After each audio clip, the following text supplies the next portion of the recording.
What's up, guys? I'm back out here in the shop.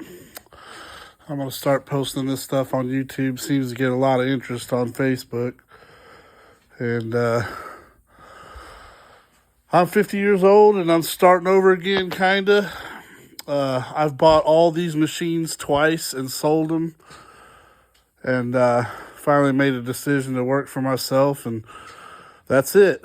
And I hope some of this is an inspiration to you guys. And I'll try to kind of help you out if I can on what not to do. I sure as fuck know all about that.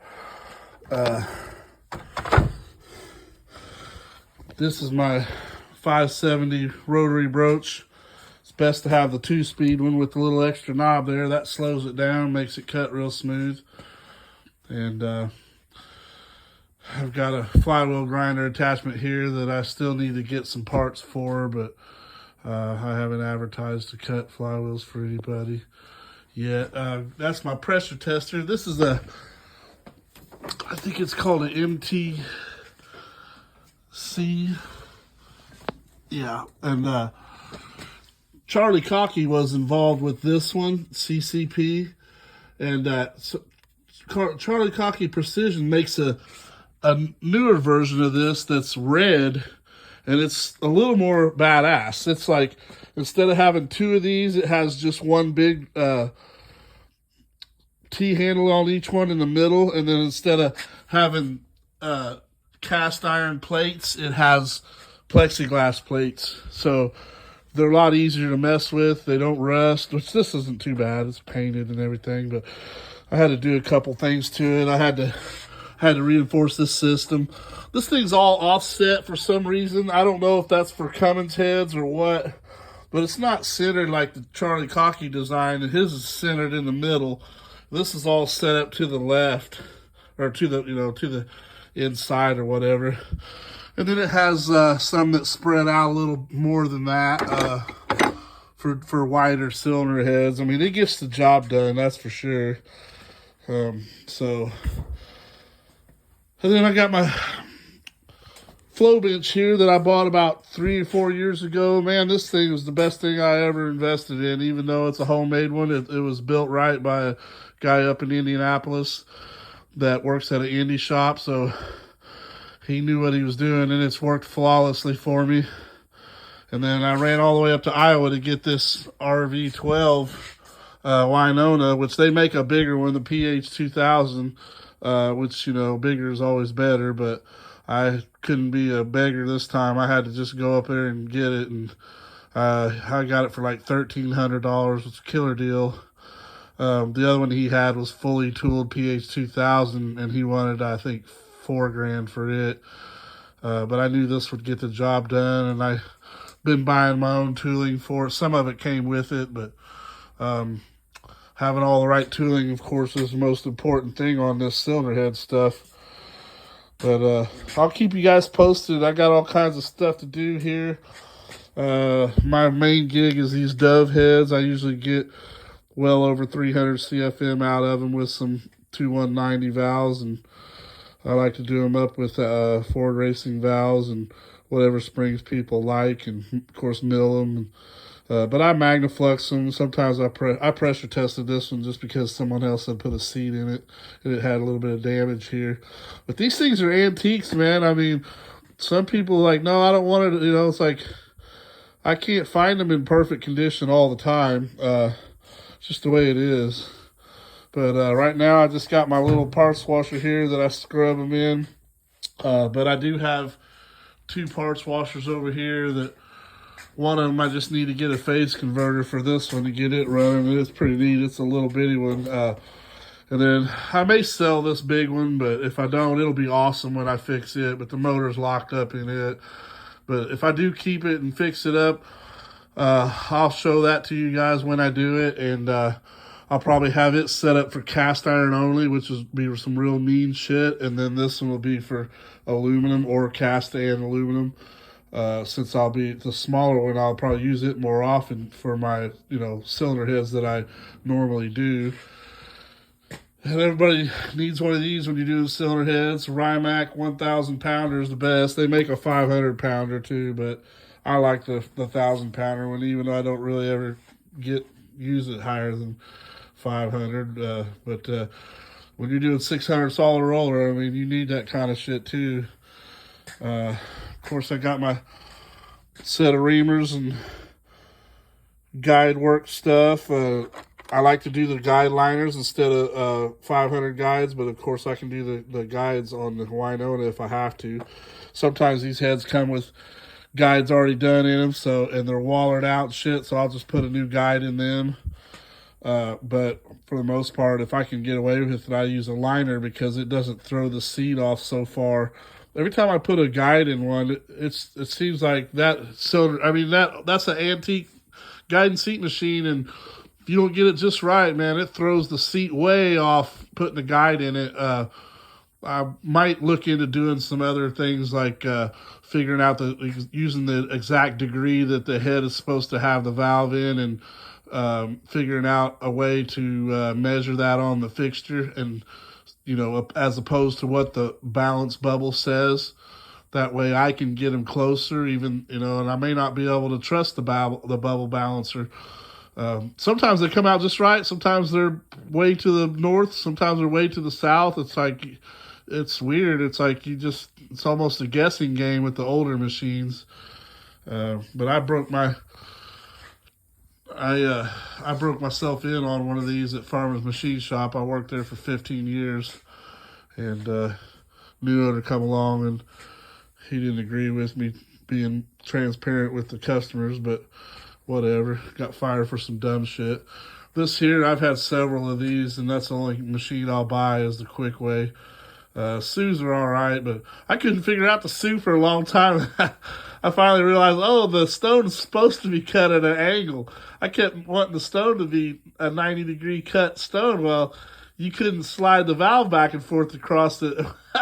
Until I finally seen somebody that knew what they were doing, and they had, their stone was cut at almost a 45-degree angle. Then you can run the valve back and forth across the stone like you can. This one you can when the stone's square, 90 degrees. So, but anyway, I had bought this at an auction. This was Rudy Rab's setup that he had when he passed away. I went to the auction, and I seen that air gun. I stuck it in the back just so nobody else would see it, but I don't think anybody else know or care anyway. But I had a couple people bidding on me, but I just kept my hand up until it came out, and I ended up buying it for probably $300 with the Sue valve grinder, and I sold the valve grinder for 150. So I got like nothing in all that, luckily. And man, it's done me so good. Well, some of that stuff's already mine. Like that old Black & Decker stuff down there, that was mine. Some of my first stuff that I bought. But all the rest of this, the air gun and all these pilots and stones were his. Of course, I buy new stones every time I need something. And I keep some liner kits in there, and stud and guide plate stuff. I convert stuff to stud and guide plate for people. I port and polish Coyote heads. I can actually repair. Sometimes I can, loosen them up when the cams are tight in them from warpage. As long as it ain't real crazy, I can clearance that for people and then mill them. So I've been a Ford guy. Everybody knows me from this car, the Red Rooster, and I got it up for sale only because I need room for a lathe and a Bridgeport. Every good machine shop needs a lathe and a Bridgeport. And I don't have one yet. I've had both here and sold them and got rid of them and lost money, and just bouncing back and forth from jobs. And when Adam Kester called me to come up there and work on them billet Hemis, I sold a bunch of stuff thinking I'd never need a job again, and we just didn't see eye to eye either. After about 2 years, I ended up quitting, and I've been working for myself ever since. It's been 2 years already. And most importantly, I'd like to address my voice. I've got something swollen in my head. And you can see in my neck, my lymph nodes are completely swollen. Both sides, all the way up, all my lymph nodes around here. And And I sound like I'm fat and old and greasy, but I actually just got done exercising. But ever since I ported one day, all day, like 12 hours, I ported and didn't use the mask. You can see how much shit I get in my lungs. I mean, it's just all over the place. And I worked all day one day with no mask, and ever since then, my whole back of my head's been swollen. And it used to go away after a day or two, the iron dust, but this time it hasn't, and it's been this way for a month. So waiting on my health insurance to kick in so I can go talk to doctors, see if they can do anything before it becomes a tumor or whatever. But this is what my mask looks like when I do use one.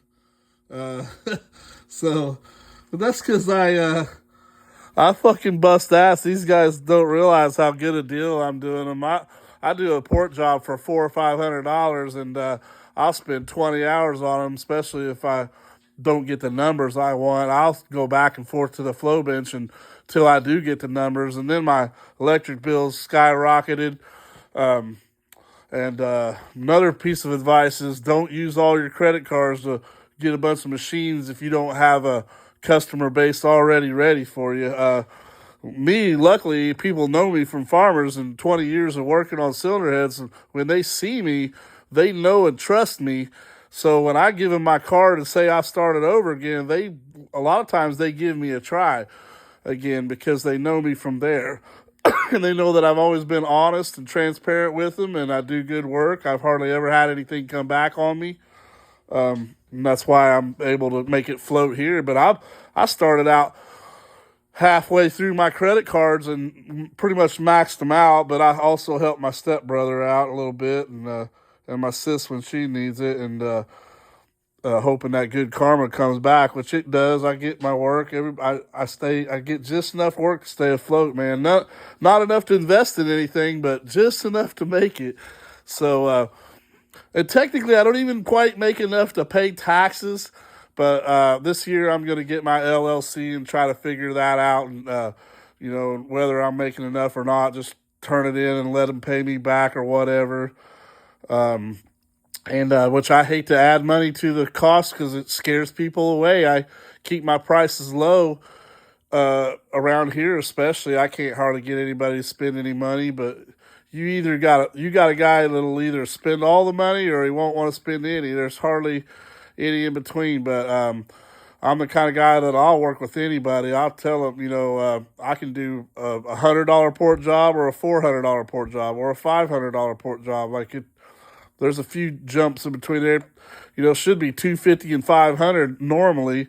The 250 should be one that, I already know what numbers I can get, but don't spend the time on the flow bench. Just do them, and whatever they are, they are. But if you want the flow numbers, another $30, I can flow it.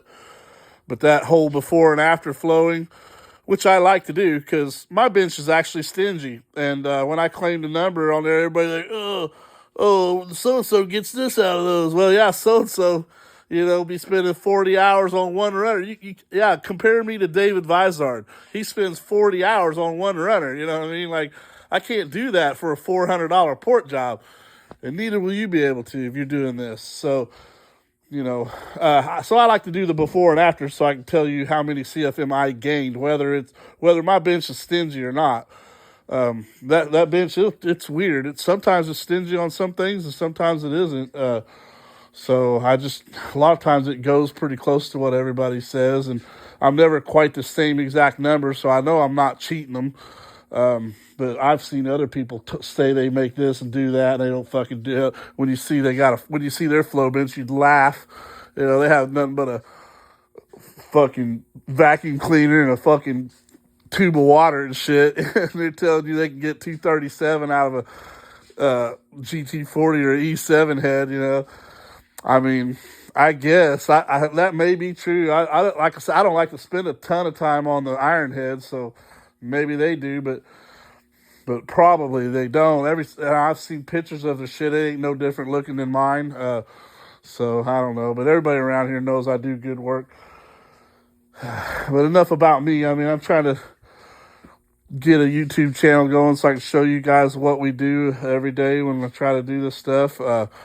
Another thing you'd want to get is like a welder and a TIG welder, an old arc welder like this one's hiding down there. And one of the next things I'm going to get is a cylinder head oven, and I'd love to get me a airless blaster. That's one of the most important things, or at least a good working sandblast cabinet.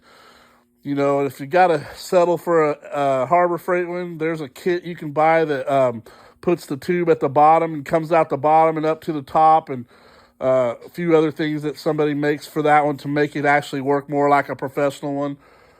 I bought one for $200 brand new, put all a bunch of stickers on it, and like I always do, and it didn't work worth a shit. I couldn't get it to work. You know, it just kept clogging up all the time with a cheap little tube gun that it had with it, and I as usual, sold it for $100, and then later on realized this other kid had one for sale for $500 at Harbor Freight. And I'm like, well, what makes him think it's worth $500? Well, I read his ad, and that's when I learned of all the pieces that you can actually buy for it that makes it work more like a professional model.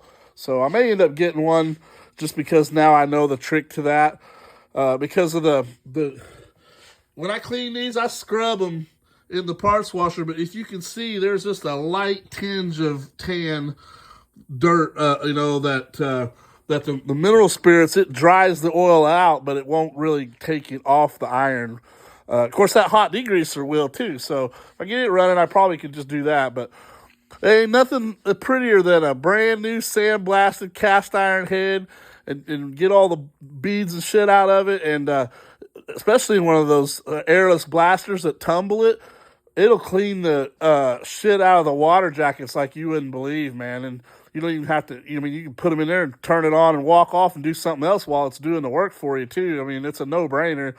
But they're extremely expensive and hard to find, as with pretty much all machine work stuff. The best thing to do, really, is to start out with is to get you a stone, catch a good old valve grinder and stone system for seats, and start there. That way you can at least put big valves in stuff for people and do your port work or whatever. But if you're porting without a flow bench, I'm going to tell you right now, I did that for years and thought I was doing this and that and the other. And after I got my bench, I realized I didn't really know what I was doing. What's weird about port work, though, is as long as you got common sense and you don't just, and you follow instructions of other port guys that tell you what not to do, you're going to do all right. People won't agree with me on this, but I will almost go as far as to say a bad port job is still better than no port job. But I don't mean bad port job as in like doing all the wrong shit. I'm saying, if you, just hogged it out a little too much or whatever and killed some velocity or whatever, that don't mean that it won't run its fucking ass off in a motor in a car, and I've never had anybody not come back with a huge smile on their face on any port work that I've ever done. But that's because I was always real conservative on the cut and, do a lot of texture tricks and stuff like Chad Spears will show you on there. Texture's a lot of it. Learning to use a stone instead of just the burr grinder helped a lot because you move it in and out of the runner instead of side to side, and that will smooth out the runner a lot more than a burr grinder will. For some reason, I'm probably gonna have a coughing fit. Like I told you guys, I'm probably gonna die of cancer here in a year or two. But you guys get to enjoy me for another year or two, or hate me. I got a lot of haters too. I've made enemies with all the thieves and assholes in this town. And there's some of them that say that I'm an asshole, and they're actually good people, and that's true. Sometimes I say dumb shit to cool people, and for no reason. I guess I'm an introvert, and sometimes I like to just fucking fuck everything up. I don't get why I do that, but for the most part, a lot of the guys that don't like me have fucked me around in the past on Mustang parts, or fucking stole from me, or whatever, I've been fucking sucker punched. I've been stolen from. It's just, it's just the way it is, I guess, in any town. I ain't gonna say it's just this town, but But the people who like me, they love me. They know I ain't no bullshitter. They know I ain't out to fuck nobody. You know, if I hurt your cylinder head when you're here, I will tell you immediately. And, you know, that's something you guys want to do. You know, these other owners of the shops, they don't want to tell nobody. They just want to fix it and stay quiet about it. But I'd rather be transparent and tell them. And if they want me to buy them another cylinder head, I'll do that. You know, I'd rather my customer be completely satisfied than to even just wonder whether I fucked them or not, you know. And that's why they all like me. So that's how you do that, man. But like I said, you know, I think you can do this in the garage legally as long as you're just light automotive machining. You know, if you're not doing full engines and, you know, diesel and stuff like that, I don't even think it's illegal to do it like this. So, but I am going to get my LLC, and if I have to, I got plenty of friends that have big giant shops that I can rent a part out of, and I'll move out if I have to. But so far, I don't think I've done anything illegal. So anyway, I'm going to cut this off. This is pretty long, but hope you guys will like and share and subscribe and get me rolling on this, because I'd like to show you guys what we do here, and then I'll keep you updated on the old 427. This is actually a Ford Strokers engine that I bought. One of the only engines that I bought instead of built. I usually build my own and stuff, but I got busy working out there getting rich with MBR and stuff, and I thought I could just buy one, and I didn't have time to build one, really. So I bought this one, but I've built several nasty Windsor Strokers, and they all ran really good. So that's all I can think of. Like I said, I got a bunch of engine building tools in here too. I can assemble engines. I can't tell anybody that I can do that when I got this car in the way. Otherwise, I'd have 4 or 5 engines on stands in here too. So until I can build me a pole barn next here in my yard over here, I'm kind of screwed on room. But a lot of you guys already have pole barns, man. That's another thing, man. If you got the room, dude, you can, you know, always have your miniature machine shop in the corner of it. So anyway, I'll try not to talk too much in the next videos, but I'll show you what I'm doing. Probably be working on some 2-valve PI heads. I got a pretty good following on those, and I get quite a bit of CFM out of those also. But I also do Chevys and Dodges. It doesn't really matter to me. I've got a lot of info on all of them. So hit me up or just like and subscribe, man. I appreciate it, guys.